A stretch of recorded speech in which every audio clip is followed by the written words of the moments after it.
नमस्कार मित्रांनो, मी शैलेश आपल्या शिवम ॲग्रो मराठी युट्यूब चॅनलमध्ये तुमचं सहर्ष स्वागत करतो. मित्रांनो, मी नेहमीच शेतीपूरक व्यवसाय शेळीपालन असेल, मेंढीपालन असेल, बोकडपालन असेल, कुक्कुटपालन असेल, कुक्कुटपालन असेल आणि नाविन्यपूर्ण शेतीमध्ये प्रयोग करणाऱ्या शेतकऱ्यांच्या यशोगाथा मी आपल्यासाठी घेऊन येत असतो. आज एक नवीन विषय मी तुमच्यासाठी घेऊन आलोय की कुक्कुटपालन जास्त परवडेल की मेंढीपालन, आणि शेळीपालन करत असाल तर बोकडपालन परवडेल की शेळीपालन परवडेल.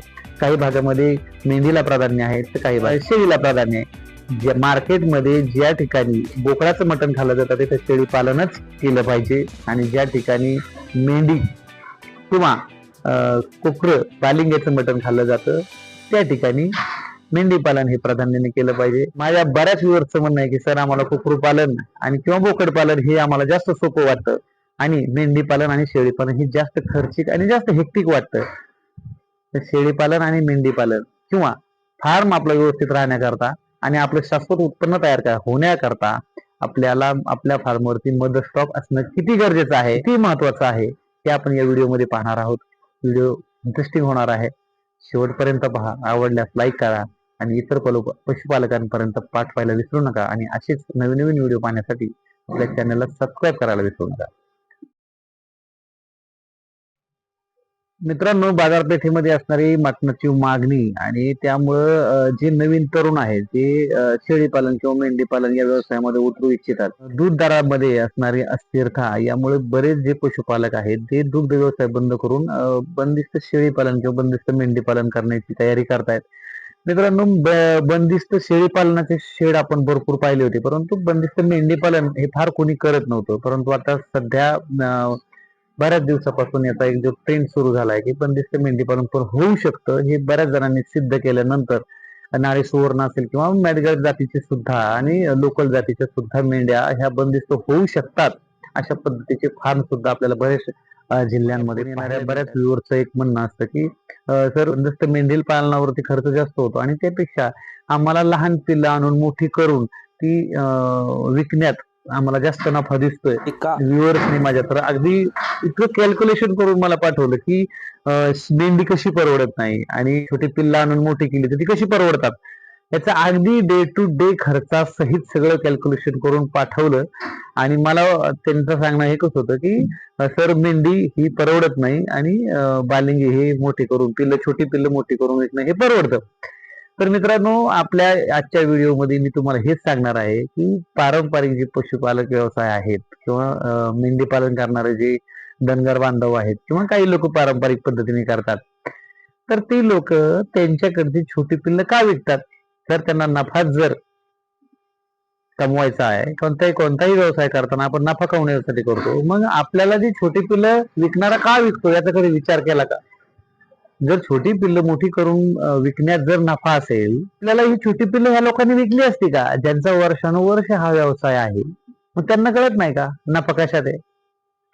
मित्रांनो, महत्वाचा मुद्दा लक्षात घ्या की बंदिस्त मेंढी पालन असेल किंवा बंदिस्त शेळी पालन असेल, जर तुमच्याकडे शेळ्या किंवा मेंढ्या असतील तरच तुमचा शाश्वत व्यवसाय राहू शकतो, बरेच दिवस तो टिकू शकतो. आणि त्याच्यामध्ये जर तुम्हाला उत्तम करिअर करायचं असेल तर तुम्हाला बंदिस्त शेळी किंवा बंदिस्त मेंढी या मदर स्टॉकवरच काम करावं लागेल.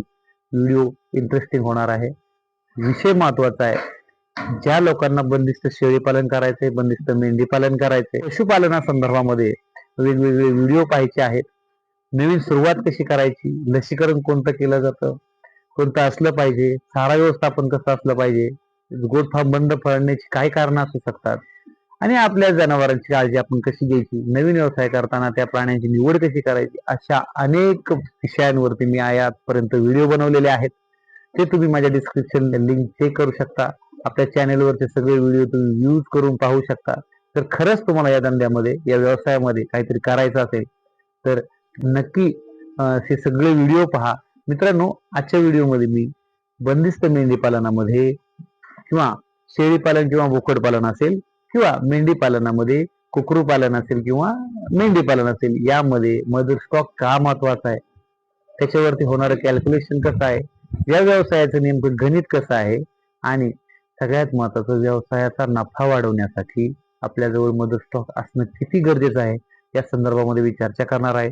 सुरुवातीला ज्या लोकांचे मी फोन उचलू शकत नाही, जास्त प्रमाणामध्ये फोन येतात, त्याच्यामुळे फोन उचलू शकत नाही, त्यामुळे मी त्या सगळ्यांची दिलगिरी व्यक्त करतो. मित्रांनो, प्लीज व्हॉट्सअप करा.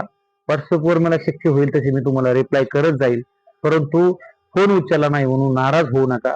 वेळेअभावी या गोष्टी होत असतात. तर मित्रांनो, आजच्या महत्वाच्या विषयाला आपण सुरुवात करताना मी हेच तुम्हाला सगळ्यात सुरुवातीला सांगू इच्छितो की बंदिस्त मेंढी पालन असेल किंवा बंदिस्त शेळी पालन असेल, तुमच्याकडे मदर स्टॉक असणं गरजेचं आहे. साधं कॅल्क्युलेशन घ्या. एक शेळी किंवा तुम्ही एक मेंढी आणली, जर ती बंदिस्त फार्मवरून आणली, चांगली जातीवंत असेल, सगळ्या लसीकरण झालेले असेल, तर अशा पद्धतीच्या मेंढ्या तुम्हाला 15 ते 20 हजारापर्यंत त्यांच्या क्वालिटीनुसार मिळू शकतात. जर ती नारी सुवर्ण जातीची असेल तर मात्र ती तुम्हाला महाग मिळेल. सध्या नारी सुवर्णचा ट्रेड फार प्रचलित आहे आणि नारी सुवर्ण जातीचा बेनिफिटही तेवढा आहे, त्यामुळे त्या पद्धतीचे त्या मेंढींच्या किमती असणं रास्त आहे. मार्केटमध्ये ज्या पद्धतीची वस्तू आहे त्या पद्धतीचे तिला राहणारच. म्हणजे सोनं असेल, प्लॅटिनम असेल आणि चांदी असेल, म्हणजे डिगभर चांदीपेक्षा मुठभर सोनं कधीही जास्तच किमतीचं असतं. त्या पद्धतीने नारी सुवर्ण जातीची ज्या मेंढ्या आहेत त्याची जी पैदास आहे जवळपास 3 ते 4 पिल्ले देण्याची त्यांची कॅपॅसिटी आहे. तर मित्रांनो, त्यांच्यावरती तुम्हाला खर्च जरी जास्त करावा लागत असेल तरी बंदिस्तसाठी उत्तम पद्धतीची ही प्रजाती आहे. परंतु झाले काय, त्या जास्त किमतीमुळं सामान्य शेतकरी ती घेऊ शकत नाही. आणि माझाही सल्ला असाच राहील की जे नवीन या व्यवसायामध्ये पडू इच्छिणारे जे तरुण आहेत त्यांनी अजिबात सुरुवातीला नारी सुवर्णाचा विचार करू नका.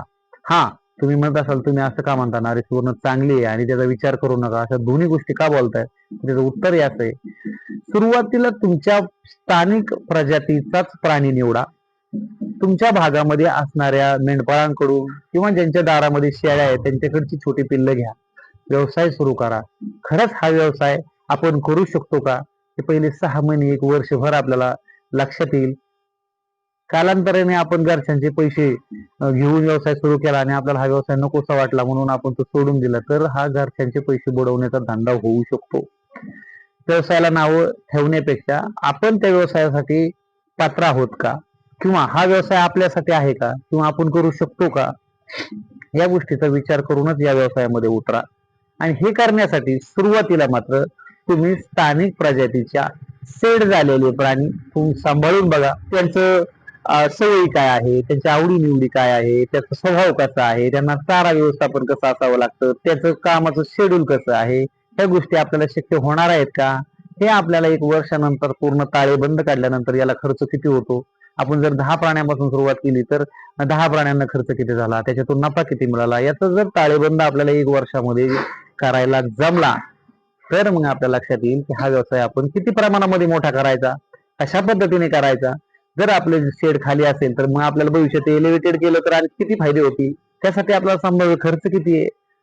या व्यवसायाबरोबर आपण आणखी काही गोष्टी करू शकतो का, फक्त एकाच व्यवसायावर अवलंबून न राहता आपल्याला याच्यापासून काही बाय प्रोडक्ट करता येईल का, किंवा जर आपण मेंढी पालन किंवा शेळी पालन करत असू तर याच्याबरोबर आपल्याला काही व्यापारी दृष्टिकोन ठेवून व्यापार करता येईल का, जवळच्या आठवडे बाजारांमध्ये आपल्याला ते करता येईल का, किंवा आपल्या फार्मवरती चांगल्या जातीच्या शेळ्या किंवा मेंढ्या तयार करून आपल्याला त्या ब्रीडिंगसाठी नवीन फार्मसाठी विकता येऊ शकतात का. आपल्याला जर तेवढं पूर्ण नॉलेज आलं असेल, ज्ञान आलं असेल, तर आपण इतर तरुणांना प्रशिक्षण देऊ शकतो का. अशा पद्धतीचे अनेकविध व्यवसाय या व्यवसायामध्ये बऱ्याच गोष्टी करण्यासारख्या आहेत. मित्रांनो, सुरुवात करताना मात्र कमी प्रमाणामध्ये करा, स्थानिक जातीपासून करा, आणि ज्यावेळी तुम्हाला असं वाटेल की हा व्यवसायामध्येच मला करिअर करायचंय त्यावेळी तुम्ही चांगल्या उत्तम प्रजातीच्या मेंढ्या आणून तुमचा हायटेक फार्म उभा करा आणि जास्तीचा नफा कमवा. सगळ्यात महत्वाचं, कोकरू पालन करावं की मेंढी पालन करावं, बोकड पालन करावं का शेळी पालन करावं. आता माझ्या ज्या व्ह्युअर्सनी मला सांगितलं, मला अजिबात दुःख वाटलं नाही की माझ्या एका व्ह्युअर्सनी मला तर तुमचं चुकतंय हे सांगितलं. अगदी बरोबर आहे, प्रत्येकाचा व्ह्यू वेगळा आहे, दृष्टिकोन वेगळा आहे, त्याच्या स्थानिक परिस्थिती वेगळी आहे. कदाचित त्या व्ह्युअर्सचं असं म्हणणं असेल की मी पिल्लू आणायचं मेंढी आणि ती मोठी करायची आणि मग तिची 1-1.5 वर्ष 2 वर्षानंतर ती पिल्लू घेणार आणि ते मोठं होणार आणि मग ते मला उत्पन्न देणार. त्याच्यासाठी फार वेळ लागतोय. अगदी बरोबर, याच्यात काहीच गैर नाहीये. म्हणजे आपल्याला अंड खायचंय की सोन्याचं अंड देणारी कोंबडी खायची, हे ज्याचा त्याचा विषय आहे. मित्रांनो, मेंढी तयार करणं किंवा शेळी तयार करणं आपल्या फार्म मध्ये म्हणजे काय माहिती का, सोन्याचं अंड देणारी कोंबडी तयार करणं आहे. मित्रांनो, जे जुने मेंढपाळ आहेत, 100, 200, 300 कितीही मेंढ्यांचा कळप जरी असला, त्याच्यामध्ये छोटी पिल्लं किती असतात हो त्या प्राण्यांच्या तुलनेमध्ये. फक्त 2.5 ते 3 महिन्याच्या वयापर्यंतच ती पिल्लं ठेवतात. त्यातली काही जातीवंत त्यांना जर आवश्यक वाटले तेवढे तर ते जवळ ठेवतात, बाकीचे ते विकून टाकतात. जर तुम्ही असं म्हणत असाल की छोटी पिल्लं मोठी करून विकून आपल्याला जास्त पैसे मिळतात, ह्या धंद्यामध्ये जास्त फायदा आहे, हा फायदा त्या लोकांना कळत नाही का की जे वर्षानुवर्ष तो व्यवसाय करतात. अहो मित्रांनो, आईच्या दुधावरती जगलेलं पिल्लू ते 2.5 ते 3 महिन्यामध्ये काय खर्च होत असेल त्याच्यावरती, ते पिल्लू जर 6 ते 7 हजार रुपयाला ती लोक विकत असतील, त्याच्यानंतर त्याची भूक वाढ होते, ते खायला सुरुवात करतं, त्याला आजार पण येऊ शकतं, ते दगावू शकतं, अशा बऱ्याच गोष्टी त्याच्या आयुष्यात पुढे काय आहे हे माहीत नसल्यामुळं त्या. आणि सगळ्यात महत्वाचं, ते मेंढी परत गाभ धरण्याकरता त्यांना ते पिल्लू विकणं गरजेचं असतं, म्हणून ते पिल्लू विकतात. पण अगदी कमी खर्चामध्ये त्यांना 6 ते 7 हजार रुपये मिळतात. अगदी 3 महिने वयाच्या पिल्लाचं जर 6 हजार रुपये किंमत झाली तर त्यांना महिना 2,000 रुपये मिळाला एका पिलामागे, ज्याच्यासाठी त्यांना काहीही खर्च करावा लागलेला नाही. ते फक्त आईच्या दुधावरती पहिले 1-2 महिने जगतात, त्याच्यानंतर 100-200 कसलंही खाद्य खाऊ शकत नाही, त्याची भूकही तेवढी नसते. तर मित्रांनो, ते ज्यावेळेस खायला शिकतं, त्याची भूक वाढ होते, त्यावेळी आपण त्याला घेऊन येतो. कुक्कुटपालन किंवा बोकडपालन करतो म्हणजे काय करतोय आपण, मग त्याला घेऊन येतोय. तिथून पुढे आपण त्याला सेट करतो. आईच्या दुधाच्या पासून तुटलेलं असतं, आईच्या कुशीतून बाजूला निघलेलं असतं, त्याच्यामध्ये ते आजारी पडणं किंवा त्याचं वजन घटणं, तर बऱ्याच गोष्टी त्या प्रक्रियेमध्ये जातात. त्याच्यानंतर ते आपल्याकडे 1 महिन्यानंतर सेट होतं. मग आपण त्याला सगळ्या लसी देणार, त्याला डिवर्मिंग करणार, त्याला लिव्हर टॉनिक करणार, आणि मग आपण वेगवेगळ्या पद्धतीचा चांगला चारा घालून त्याची वजन वाढ करण्याचा प्रयत्न करणार. मित्रांनो, महिन्याला आपण जरी 5 किलो वजन वाढ पकडली, बरोबर, पुढचे 3 महिने आपण ठेवल्यानंतर 15 ते 20 किलो आपण त्याचं वजन वाढवलं, 20 किलो पिल्लाचं पुढचे फार खर्च केल्यानंतर किंवा फार चांगलं जपल्यानंतर 3 महिन्याचं पिल्लू पुढचे 3 महिन्यानंतर 40 किलो झालं. त्याची मार्केटमध्ये 400 रुपये किलो प्रमाणे तुम्ही 16,000 रुपये किंमत पकडली. तुम्हाला खर्च झालेला आणण्यासाठी 6 ते 7 हजार रुपये, त्याची वाढ करण्यासाठी तुम्हाला आलेला वरचा 4,000 रुपये खर्च, वरच्या 6,000 रुपये तुम्हाला नफा मिळू शकतो. आईच्या दुधापासून मोठं झालेलं 3 महिन्याचं पिल्लू कमी खर्चात, अगदी नगण्य खर्चात, त्याच्या मागे राहिले किती हजार, 2,000. त्याच्यानंतर तुम्ही एवढा खर्च करून तुमच्या मागे एका पिल्लामागे तुम्हाला किती मिळाले, 2,000. मग मित्रांनो, मला सांगा, जर पिल्लू तुमच्याच घरी तयार झालेला असेल तर ते लहानपणापासून 6 महिन्यापर्यंत, 6 महिन्यात त्याचा जर खर्चाचा ताळेबंद काढला तो अगदी 5,000च्या पुढे जात नाही, आणि त्याची विक्री आपण म्हणल्याप्रमाणे 16,000 रुपयाला झाली. अगदी 6,000 रुपये आपण जरी खर्च पकडला तरी निव्वळ 10,000 रुपये तुम्हाला एका पिला मागे पूर्ण 10,000 रुपये राहतात. हे कॅल्क्युलेशन. मेंढी पालन करताना झालेलं पिल्लू पूर्ण विक्रीला येईपर्यंत विकायचंच नाही, असं जर तुम्ही धोरण ठेवलं तर नक्कीच हा व्यवसाय, त्यामध्ये तुम्ही जास्त पैसे कमवू शकता. साधं लॉजिक आहे, साधं गणित आहे. तुम्ही जर माझ्या मागे पाहिलं असेल तर मी फक्त मदर स्टॉकवर काम केलं. मला जर काही कमी प्रमाणामध्ये स्वस्त किंवा मला आवडले तर असे काही मिनर बाजारातून किंवा वेगवेगळ्या फार्मवरून कलेक्ट पण करतो. परंतु मित्रांनो, हे सेट झालेले जे प्राणी आहेत ते तुमचं उद्याचं सोन्याची अंडी देणारी कोंबडी, हे लक्षात ठेवा, प्राधान्याने मदर स्टॉकवर काम करावं लागेल.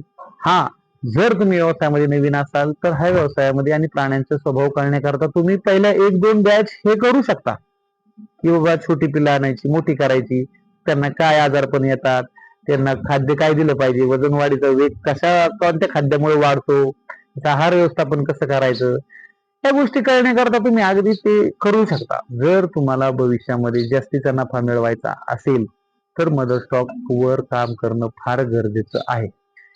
अजून एक गोष्ट लक्षात घ्या, जर तुम्ही 10 प्राणी आणले, त्यातले 1 किंवा 2 खराब लागणारच.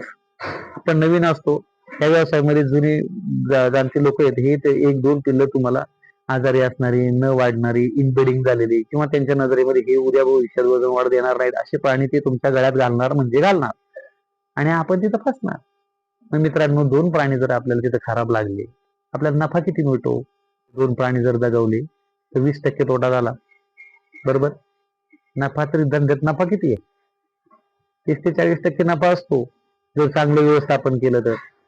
त्यातलं 20% जर गेला तर राहिलं काय खाली आपल्याला?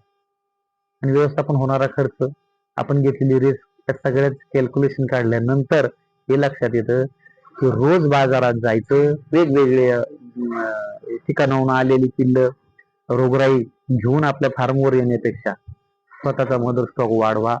खरंच व्यवसायामध्ये आपल्याला भविष्यात काम करायचं हे जर तुमचं फिक्स झालं असेल, आपल्याला शेळी किंवा मेंढी पालनामध्येच करिअर करायचे असं तुमचं ठरलं असेल, मग मात्र तुम्हाला मदर स्टॉक वरच काम करावं लागेल. आता साधं कॅल्क्युलेशन तुम्हाला मी सांगितलं. काहींना जर हे आवडलं तर नक्की कमेंट मध्ये व्यक्त व्हा.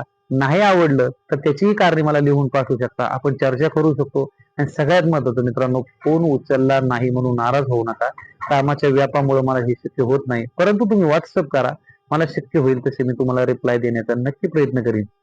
ओके. तर मित्रांनो, चॅनलवरचे इतर व्हिडिओही पहा. सगळ्या प्रश्नांची उत्तरं तुम्हाला एका व्हिडिओमध्ये मला देता येणार नाहीत, आणि तुम्ही जे प्रश्न मला जे लोक विचारतात त्याची सगळ्यांची उत्तरं मिळण्याकरता मी सगळ्या प्रकारचे व्हिडिओ बनवण्याचा प्रयत्न केलेला आहे. काही नाविन्यपूर्ण जर विषय असतील तर मी नक्कीच व्हिडिओ त्या संदर्भामध्ये सुद्धा बनवण्याची तयारी माझी आहे. तर सगळ्यात महत्वाचं, तुम्ही असे हजारोच्या संख्येने माझे व्हिडिओ पाहताय त्याबद्दल तुमचं मनपूर्वक धन्यवाद. आणि असेच माहितीपूर्ण व्हिडिओ पाहण्यासाठी आपल्या चॅनलला सबस्क्राईब करायला विसरू नका. माहिती शेवटपर्यंत पाहिल्याबद्दल मनपूर्वक धन्यवाद. जय जवान, जय किसान.